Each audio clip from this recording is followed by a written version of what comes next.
Harish, Manish, Sreeja, Pawan, Kalyan and Priya మొత్తం ఉన్న వాళ్ళందరూ ఓనర్స్లో ఎవరెవరైతే ఉన్నారో అందరూ బర్నీ గారిని నామినేట్ చేశారు ఆ గుడ్డు టాపిక్లోనే.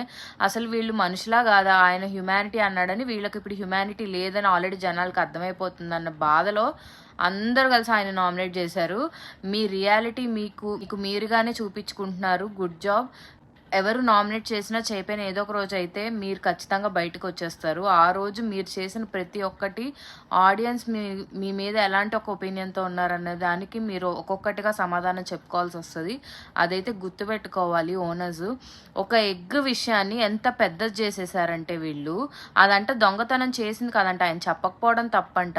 ఆ అమ్మాయికి హెల్త్ ఇష్యూ సంథింగ్ తినింది, నేను చెప్పలేకపోయాను సారీ అని చెప్పినా కూడా పదే పదే ఆ పాయింట్ తీసి వాళ్ళు గ్రూప్ నామినేషన్ లాగా చేశారు భరణిని. అదైతే ఆడియన్స్ అందరూ చూస్తున్నారు. డెఫినెట్ గా వీళ్ళందరూ దానికి good comeback by Suman Shetty Manish ని ఇంకా ప్రియాని నామినేట్ చేశారు. అండ్ సేమ్ ఓనర్స్ టెనెన్స్ డిస్కషన్ లో మమ్మల్ని ఎందుకు ప్రతిసారి దొంగల్లా చూస్తున్నారు, ఇంట్లోకి రావాలన్నా కూడా ఏంటి వస్తారా అని ఒకళ్ళు అంటారు, ఇంకొకళ్ళు ఏమో ఏది పోయినా మీరు తీసారా అని అడుగుతారు. ఈ రెండు విషయాలకు నేను చాలా హర్ట్ అయ్యానని చెప్పి వాళ్ళిద్దరిని నామినేట్ చేశారు. అండ్ చాలా గట్టిగా మాట్లాడారు, ఆయన పాయింట్ ఆయన పెట్టారు. నెక్స్ట్ వచ్చేసి ఫ్లోరా వచ్చేసి తనుజాని ఇంకా పవన్ ని నామినేట్ చేసింది. తనుజ అండ్ పవన్ సంజన సైడ్ తీసుకుని మాట్లాడారు అన్నట్టు ఏదో చెప్తుంది. ఆ అమ్మాయి నామినేషన్ అసలు ఆమె గురించి మాట్లాడడం కూడా నాకు టైం వేస్ట్ అనిపిస్తుంది. So I'm not talking about her. అంటే చూసే పద్ధతి కానీ మాట్లాడే పద్ధతి కానీ ఆ అమ్మాయి నాకు నచ్చట్లేదు. So I don't want to talk about it. Then హరీష్కి భరణి గారికి ఒక హీటెడ్ ఆర్గ్యుమెంట్, దెన్ శ్రీజాకి హరీష్కి హీటెడ్ ఆర్గ్యుమెంట్. సేమ్ థింగ్ ఆయన చేసిన ఈ 2 days నుంచి ఏదైతే డ్రామా నడుస్తుందో దాని గురించి. ప్రియా అండ్ ప్రొఫెషన్ తీసి భరణి గారు నామినేట్ చేశారని ప్రియాకి ఈగో హట్ అయింది.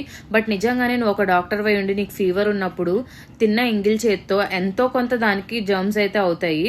అదే చేత్తో మళ్ళీ అందరు తినే ఫుడ్లో చేయి పెట్టడం ఎంత కరెక్టో నాకు అర్థం కావట్లేదు. వీళ్ళైతే సెలబ్రిటీస్ అని వాళ్ళ ప్రొఫెషన్ గురించి మాట్లాడొచ్చు, వీళ్ళ ప్రొఫెషన్ గురించి మాట్లాడకూడదంట.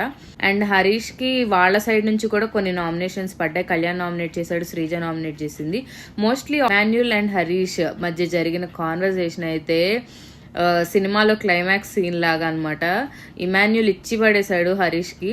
అతను చేసింది అయితే బాడీ షేవింగ్ కాదంట, అతను రెడ్ ఫ్లవర్ అనొచ్చు, తన బాడీ లాంగ్వేజ్ ఇమిటేట్ చేయొచ్చు, అవేం కాదంట. గుడ్ అంకుల్ అన్నదే తప్పు అంటాడు. మరి నాగార్జున గారు ముందు రెడ్ ఫ్లవర్ అని ఉంటే సారీ అని ఎందుకు ఒప్పుకున్నాడు?